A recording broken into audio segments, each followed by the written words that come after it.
പരിസ്ഥിതി ദിനം. രചന രുദ്രൻ വാര്യത്ത്.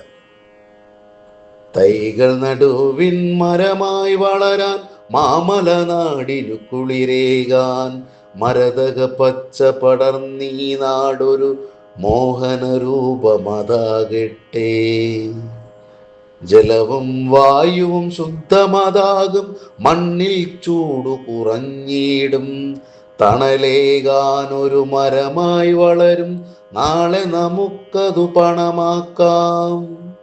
മരങ്ങൾ തിങ്ങി നിറഞ്ഞൊരു മണ്ണിൽ ഈർപ്പം താനെ നിലനിൽക്കും, വനങ്ങളായതു മാറുമതെങ്കിൽ മഴ പെയ്യുന്നതു വർദ്ധിക്കും. മരമൊന്നെങ്കിലും നടുവിൻ നമ്മുടെ, പ്രകൃതി ഇതെന്നും നിലനിൽക്കാൻ, മനുഷ്യവാസം സുന്ദരമാക്കാൻ പ്രകൃതി ദിനത്തിൽ കൈകോർക്കാം.